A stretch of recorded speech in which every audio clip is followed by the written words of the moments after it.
vous invite à prier pour présenter ces moments. Et Seigneur, je te remercie parce que tu nous as donné ce souffle de vie.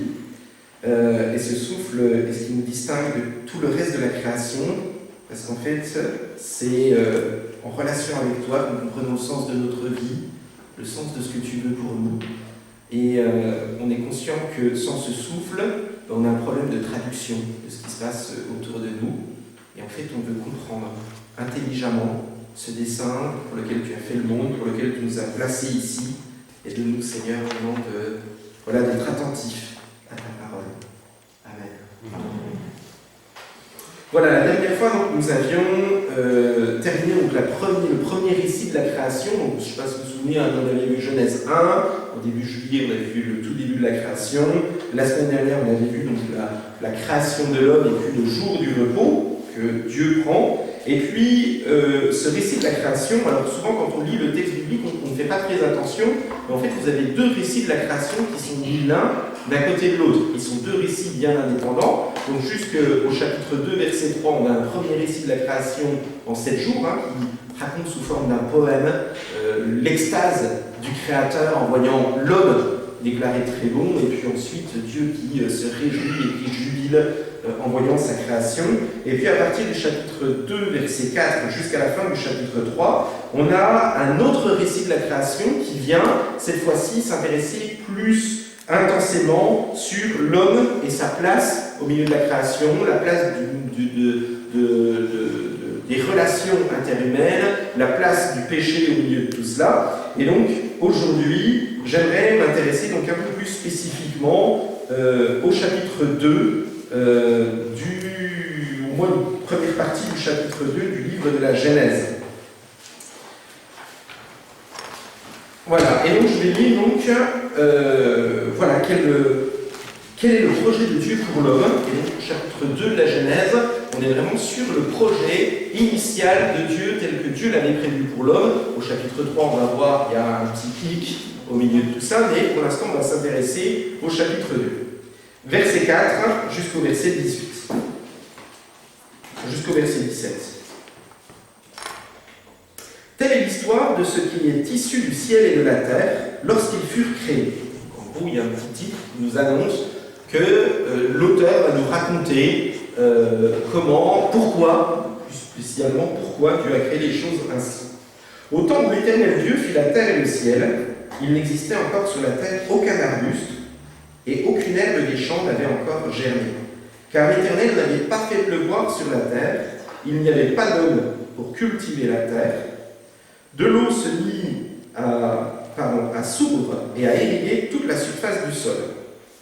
L'Éternel Dieu façonna l'homme avec de la poussière du sol, il lui insuffla dans les narines le souffle de vie, et l'homme devint un être vivant. L'Éternel Dieu planta un jardin vers l'Orient, l'Éden, le pays des délices. Il y plaça l'homme qu'il avait façonné.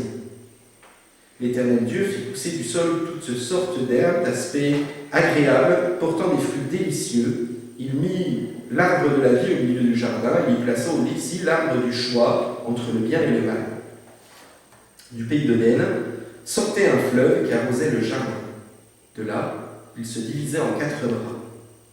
Le nom de l'un était Pishon, il contourne tout le pays de Havila, du sol gorgé d'or, un or d'excellente qualité. On trouve aussi dans cette contrée de l'ambre parfumé et de la pierre précieuse appelée onyx. Le deuxième fleuve s'appelait Gihon, il parcourt toute l'Éthiopie. Le troisième fleuve s'appelait le Tigre, c'est celui qui coule à l'orient de l'Assyrie. Le quatrième fleuve, c'est l'Euphrate. L'Éternel Dieu prit l'homme et l'établit dans le jardin d'Éden pour le cultiver et le garder. L'Éternel Dieu ordonna à l'homme, mange librement des fruits de tous les arbres du jardin, sauf du fruit de l'arbre du choix entre le bien et le mal. De celui-là, n'en mange pas, car le jour où tu en mangeras, tu mourras. Voilà, j'arrêterai ici le texte biblique, juste là. Réglage. Hop, tac. En fait, c'est plus facile pour moi d'être sans retour. Donc voilà, donc un texte qui nous fait pénétrer au sein du projet divin. Voilà, du monde tel que Dieu l'a voulu lorsqu'il l'a créé. Lorsque Dieu crée le monde, en fait, il donne une parole, il veut un monde qui soit beau, qui soit bon, qui soit parfait, qui soit agréable. Et pas sans savoir que nous sommes là un peu dans un idéal pour nous aujourd'hui, mais que nous ne sommes plus dans ce beau jardin. Toutefois, à l'origine, il n'en était pas ainsi. Vous savez, vous avez Jésus, lorsqu'il va donner le sermon sur la montagne, il va rappeler les choses en disant « à l'origine, il n'en était pas ainsi ». En fait, il y a des choses que nous avons faites qui ne sont pas dans le plan de Dieu, mais voilà ce qu'est le plan de Dieu pour chacune et chacun d'entre nous. Cela débute par « voici l'origine des cieux et de la terre tels qu'ils furent créés ». Donc la première affirmation, c'est « nous n'avons pas affaire à un monde qui est créé à partir de rien ». Ce monde n'est pas fait ni par hasard, ni sans but, mais il a bien un but, il vient de Dieu et il est orienté et tourné vers Dieu.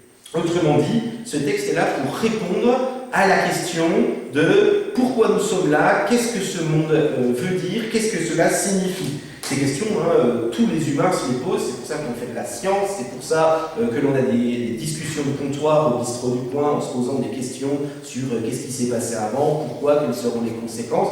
En fait, tout être humain normalement constitué se pose la question du pourquoi, et ce livre arrive dès le début en disant voilà pourquoi nous sommes là, voilà quel était le projet.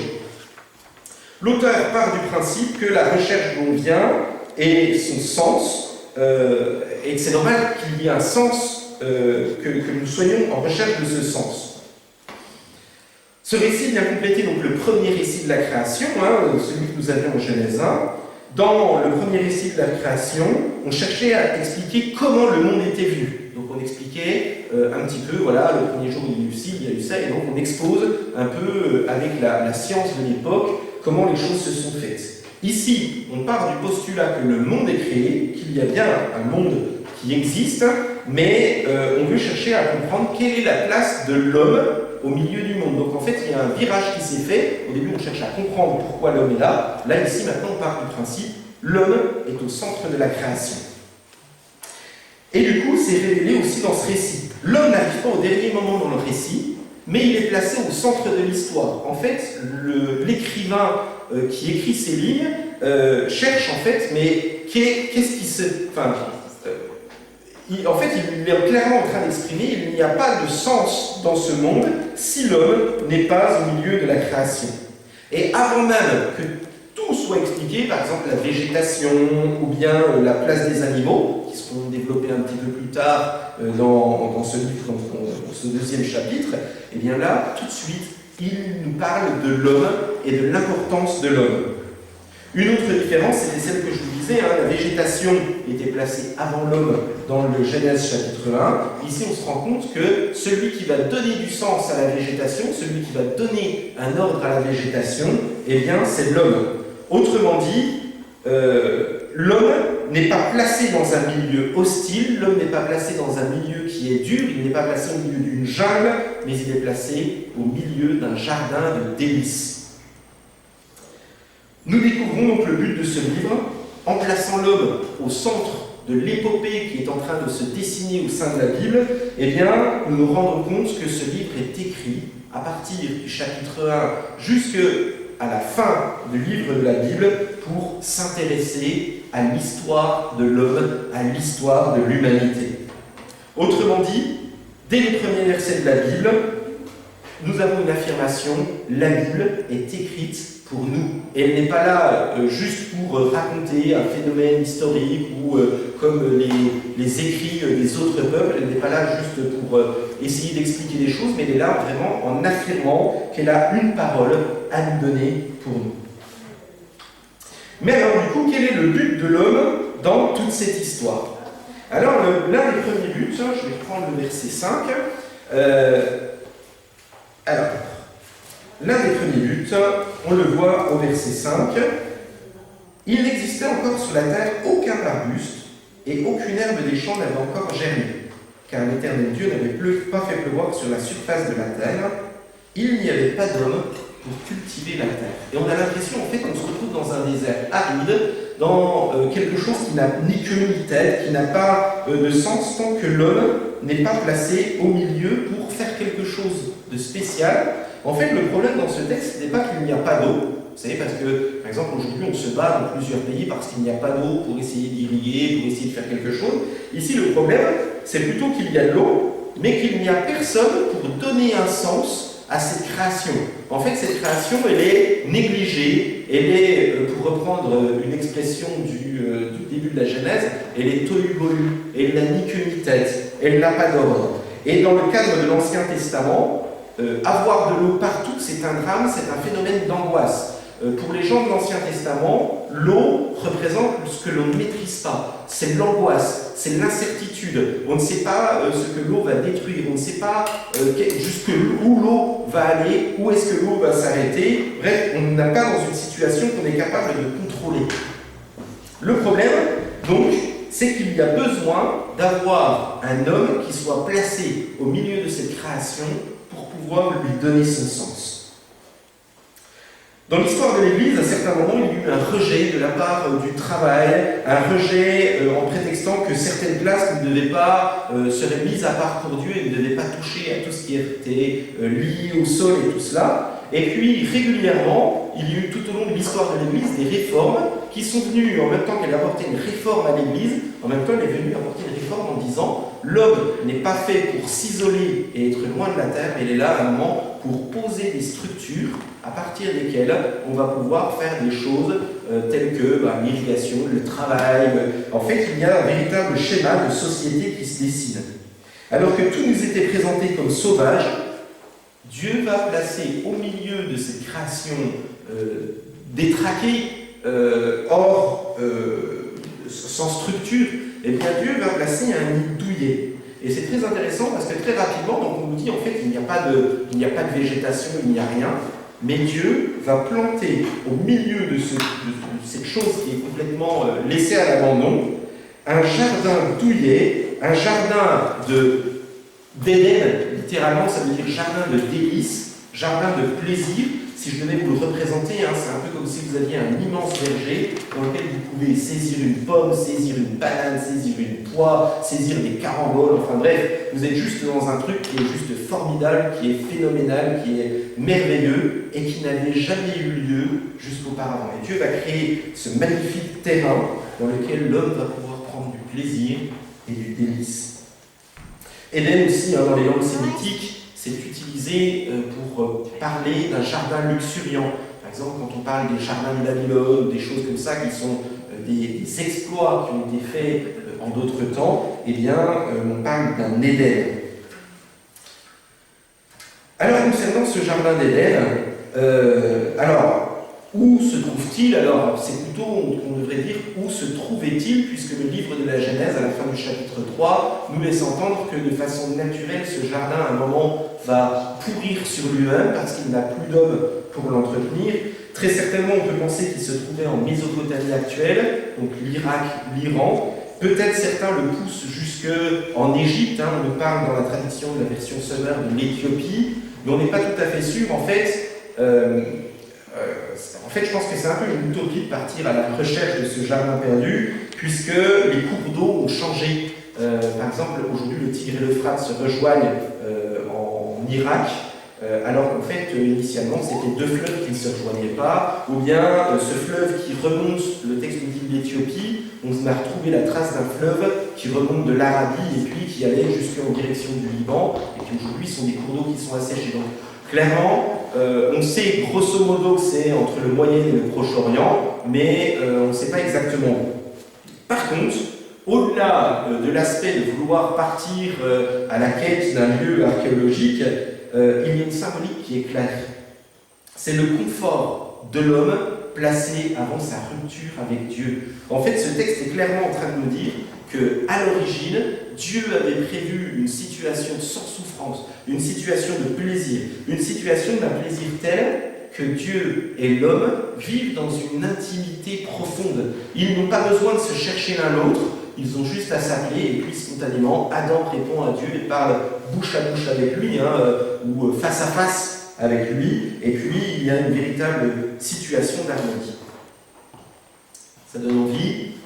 Comme je vous le disais, aujourd'hui on n'est plus dans ce jardin, et puis on verra chapitre 3 pourquoi nous ne sommes plus dans ce jardin, pourquoi nous ne sommes plus dans ce lieu de délice, mais surtout quelle solution la Bible va apporter à tout cela. Puis ensuite il y a donc cette création de l'homme.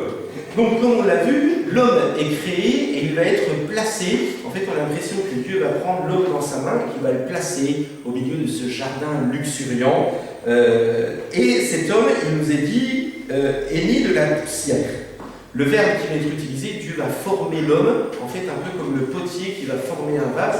Donc Dieu prend bien l'attention de mouler l'homme pour qu'il ait la forme que lui voulait. Il prend un plaisir. Tout à l'heure, je pensais à ce texte, vous savez, c'est les artistes qui prennent du plaisir à mettre en place des créations. En fait, l'artiste rêve déjà de la création qu'il va vouloir faire. Eh bien, c'est de la même façon. L'homme n'est pas le fruit du hasard, il est créé de la part de Dieu, mais il n'est pas créé de rien, il est créé de la poussière. Et contrairement au récit du Proche-Orient ancien, les hommes sont créés, vous savez, vous avez des dieux qui se battent, puis d'un coup vous avez un homme qui apparaît, ou bien vous avez des dieux qui jouent, qui balancent quelques éléments, puis d'un coup il y a un homme qui apparaît, mais les hommes, on a l'impression qu'ils sont à la fois Dieu, à la fois on ne sait pas trop dans le Proche-Orient ancien, alors que là, nous avons vraiment une nette distinction, Dieu est Dieu, et l'homme, lui, est fait à la base de terre. Il est terrien, littéralement, le mot Adam veut dire terrien. Tu es fait à la base de terre, tu es poussière, et tu retourneras à la poussière. Voilà, il y a cette affirmation, nous ne sommes pas divins. Ça pour répondre aussi à tous les courants de pensée que nous trouvons aujourd'hui, qui nous laissent entendre, vous savez, ces trucs, oh Dieu il est partout et en tous, enfin voilà, comme si c'était un grand magma. Non, il y a ici une affirmation, l'homme reste l'homme, et il ne trouve son sens qu'en Dieu. Mais il y a quand même une distinction qui va se faire entre l'homme et le reste de la création. On en avait déjà parlé la semaine dernière dans l'homme à l'image de Dieu. Ici, l'homme va être un souffle vivant, un être vivant. C'est-à-dire que Dieu va créer de la même façon les animaux que les hommes, mais à un moment, il y a quelque chose qui va le distinguer. Il va donner du souffle de Dieu, de l'esprit de Dieu à l'homme. Et il y a donc à partir de ce moment-là une distinction qui va se faire. L'homme n'est pas qu'un vulgaire animal, mais il est créé pour que son esprit rentre en relation avec Dieu. Et donc dans cet Éden, il y a cette dimension particulière, l'homme est en relation avec Dieu. Et donc ce jardin de délices, ce jardin de plaisir dans lequel nous pouvons même certaines fois être encore en quête, même si je crois qu'il est partiellement restitué pour celui et celle qui est en relation avec Dieu, mais il est restitué à partir du moment où Dieu peut rentrer en relation avec nous sans que nous ayons peur au point de vouloir nous cacher. Cet homme, Adam, ça signifie humain, terrien, mais c'est un nom propre, mais c'est aussi, par extension, celui qui va être le représentant de l'humanité. Adam, c'est l'humanité en hébreu. Eh bien, cet homme n'est pas qu'un être spirituel, donc il est tout autant terrestre, attaché à la terre. Et comme je le disais, en fait, une des bénédictions que Dieu va donner à l'homme dans le jardin d'Éden, on l'avait vu au verset 5, on voit que le chaos sur la terre est du fait qu'il n'y a pas d'irrigation. En fait, la nature est laissée de façon sauvage. En fait, c'est un peu comme si l'homme n'avait pas dominé toute cette création. Et là, on se rend compte au verset 5 qu'une des bénédictions que l'homme va pouvoir apporter à la terre, c'est de irriguer le sol pour que cette nature soit dominée, soit contrainte et que ce ne soit pas des arbres qui poussent dans tous les sens, mais qu'à certains moments, il y ait du blé qui pousse par endroits, des tomates qui poussent par endroits, des pommes de terre qui poussent à d'autres endroits. Bref, c'est l'homme qui, dans le jardin que Dieu a créé, va pouvoir à un moment dire et faire ce qui sera important pour lui. Et le verset 15 va donner une responsabilité particulière à l'homme. Je prends Genèse 2, verset 15. L'Éternel Dieu prit l'homme et l'établit dans le jardin d'Éden pour le cultiver et le garder. Et donc on se rend compte que l'un des plaisirs que Dieu va avoir, eh bien, c'est de voir l'homme s'épanouir et se réjouir par une activité physique qui vient donner du sens à son œuvre, à sa création. En fait, l'homme vient s'inscrire un petit peu comme dans la continuité du projet divin pour donner un sens et un ordre à ce qui se trouve autour de lui.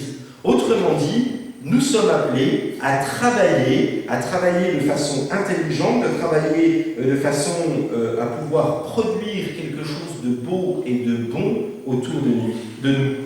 Martin Luther dira « L'homme est créé pour travailler comme l'oiseau pour voler. Bref, travailler, c'est un sujet d'épanouissement, c'est un sujet pour lequel l'homme et la femme ont été créés. Non pas dans ce jardin d'Éden avec un projet de prospérité. Vous savez, attention, ce pseudo-évangile de la prospérité, vous savez, qui nous laissera croire que l'on est heureux quand on a 4 maisons, 25 voitures et tout ce qui s'ensuit. Ici, en fait, il n'y a pas... et ce pseudo-évangile est plus la révélation d'un capitalisme débridé, mais ici, on se rend compte que l'homme est créé pour travailler avec un souhait. C'est un souhait sociétal, prendre soin de l'ensemble de la société pour que cette société ne soit pas débordée et envahie de choses dont elle n'a pas besoin, mais il est là aussi pour nourrir sa famille, prendre soin des siens, ne pas être trop loin du lieu duquel il vient pour pouvoir gérer les biens qu'il possède.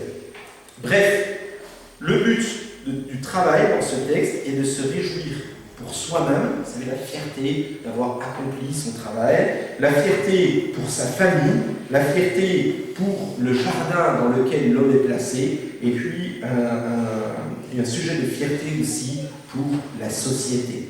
Ne pas travailler uniquement pour nous-mêmes, mais parce que derrière, nous nous inscrivons dans un projet de Dieu pour le bien commun. En fait, le travail, ce n'est pas quelque chose de négatif, mais c'est quelque chose où chacun vient avec ses dons pour pouvoir les mettre au profit du plus grand nombre.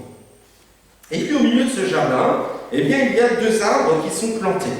Et puis ces 2 arbres sont un peu spéciaux. On ne sait pas trop tout ce qu'il y a derrière ces arbres, donc il reste quand même derrière un certain point de question, mais quand même, on a quand même quelques bribes de réflexion sur ce qu'ils apportent. Il y a l'arbre de la vie, qui vient apporter une certaine compréhension de la mort humaine. Voilà, l'homme, il semble que cet homme avait besoin d'aller régulièrement auprès de cet arbre de la vie pour en manger les fruits, et donc à partir de ce moment-là, il y a quand même cette question qui va arriver. Attention, il y a une notion de mort spirituelle et de mort physique qui est sous-entendue dans ce texte.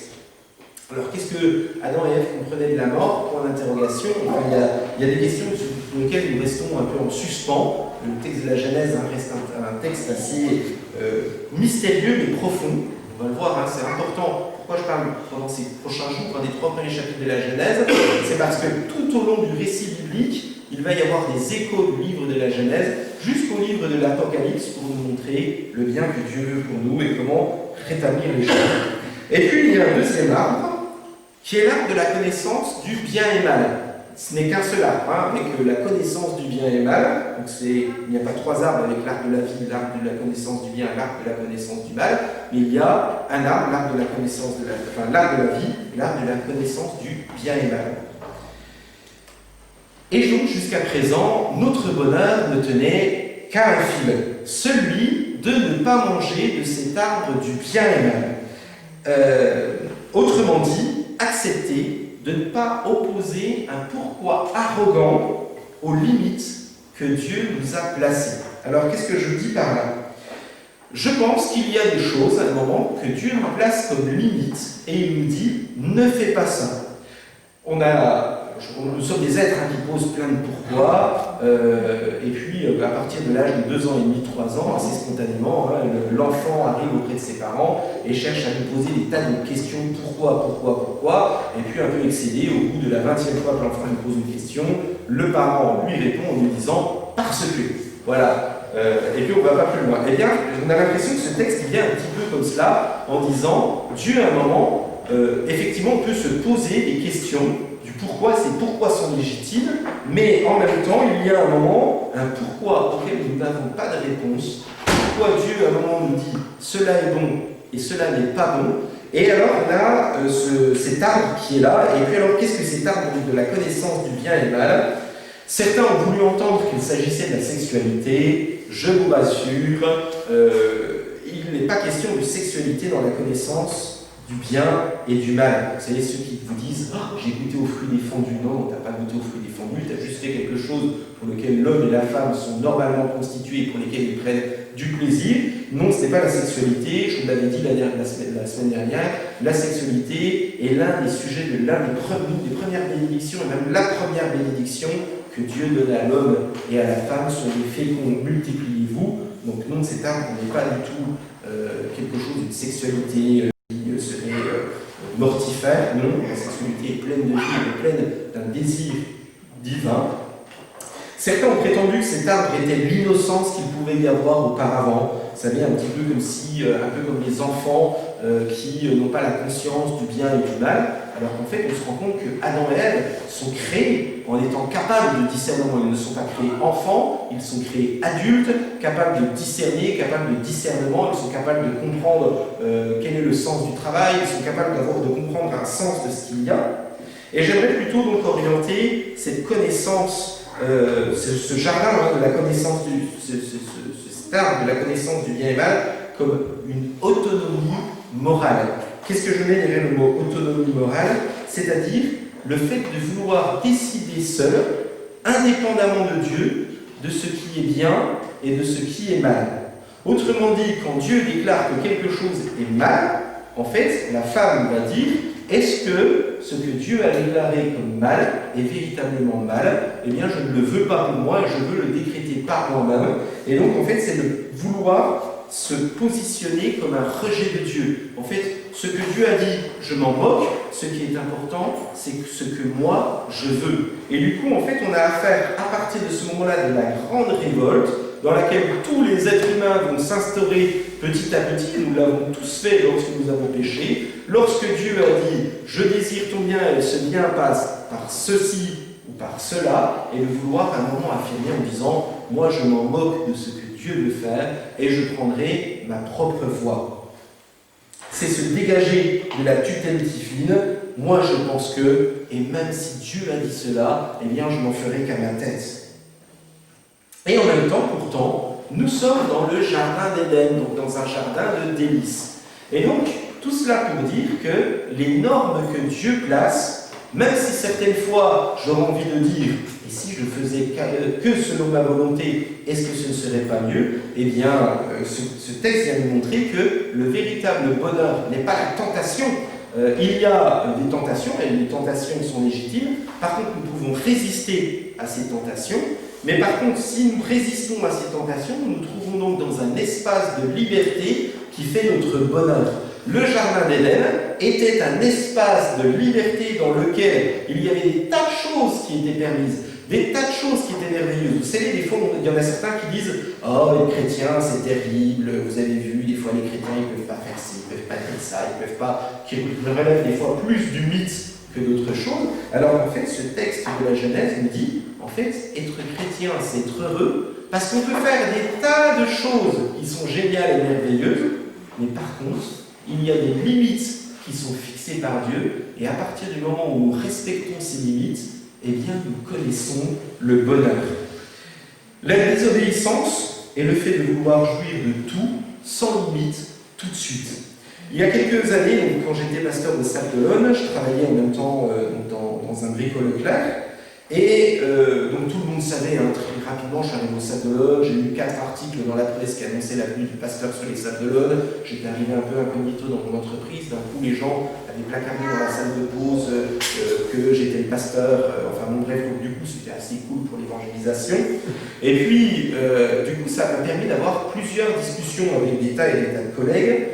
Et un collègue, un jour, qui avait dans son service un autre chrétien. C'était, enfin, il n'y avait pas beaucoup de chrétiens au Sables-d'Olonne, mais on était 2 ou 3 chrétiens dans l'entreprise. Enfin bref, c'était assez marrant.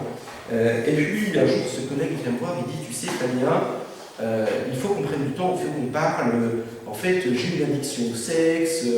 Et puis, donc, il me livre, il me dit, tu sais, j'ai tout fait avec les femmes, je ne peux pas te dire le nombre de femmes avec qui je suis allé, j'ai vraiment voulu prendre mon pied avec tous les fantasmes que je pouvais avoir. » Et puis, il termine en disant, mais tu sais, aujourd'hui, quand je vais pour avoir un rapport avec quelqu'un, en fait, je n'ai plus aucun plaisir, je n'ai plus aucune jouissance. Voilà, en fait, il a brisé quelque chose qui à la base est magnifique, quelque chose est beau, qui est la sexualité, qui doit se dérouler dans le cadre du mariage, qui doit se dérouler avec une personne, et puis s'il y a eu des échecs, eh bien, on peut envisager de recréer quelque chose de nouveau. Je pense qu'il y a aussi cette parole de grâce qui a porté, lorsqu'il y a eu une séparation, quand il y a eu des échecs pour X raisons. Mais par contre, à un moment, cette parole de bénédiction, elle se livre dans un cadre qui est précis, dans un cadre qui est voulu par Dieu. Dieu crée l'homme et la femme, et il ne crée pas plusieurs femmes pour l'homme, il en crée une avec laquelle il va prendre un plaisir particulier. Et on se rend compte que de vouloir briser ces lois, du coup, devient mortifère. Cet homme ne vivait plus, il ne vivait plus la sexualité. Il avait les rapports, mais il ne jouissait plus de tout cela. Et donc ce désir sans borne, sans limite, conduit à la mort. Et donc cet arbre de la connaissance du bien et mal, cette borne que nous voulons déplacer alors que Dieu l'a placée à un endroit, devient à partir de ce moment-là quelque chose qui devient morose, quelque chose qui vient nous nécroser, nous ronger, nous bouffer de l'intérieur. C'est ce que l'on appelle le péché. Au final, la séparation d'avec Dieu conduit à se déshumaniser nous-mêmes, mais aussi à rompre l'ensemble des relations. Et donc, tout cela pour dire, acceptons cette zone de plaisir, cette zone de bonheur que Dieu nous confie sans vouloir déplacer les bornes. Lorsque le péché est là, osons résister au péché. Et nous en avons la capacité, et nous le verrons un petit peu par la suite aussi au chapitre 3. Il manque quelque chose à tout ce bonheur. Nous avons un jardin de délices, nous avons un homme. Est-ce qu'il manque quelque chose encore à ce bonheur ?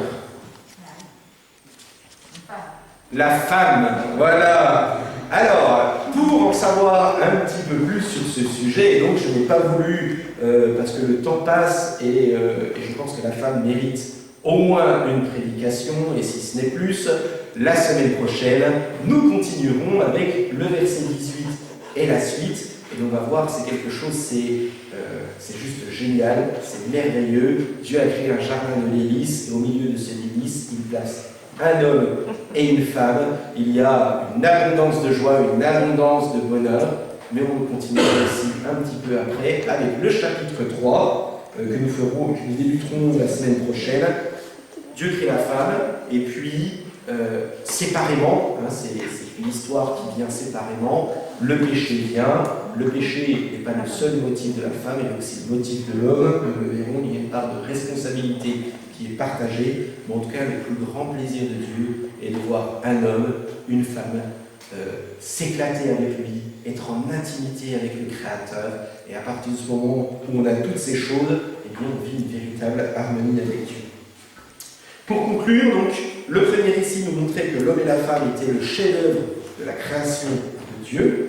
Ce second récit nous montrait l'attention que Dieu voulait porter à l'homme, montrer que l'homme avait un sens, avait la possibilité de faire les choses. Il l'a placé dans un jardin luxuriant, avec une situation de bonheur. C'est cette situation initiale que Dieu veut pour l'homme. Nous verrons un petit peu la semaine prochaine comment revenir à cette situation initiale. Dieu désire donc pour l'homme qu'il soit au sein de la création, qu'il prenne soin de la création, qu'il place l'homme au milieu de la création pour la garder et la protéger.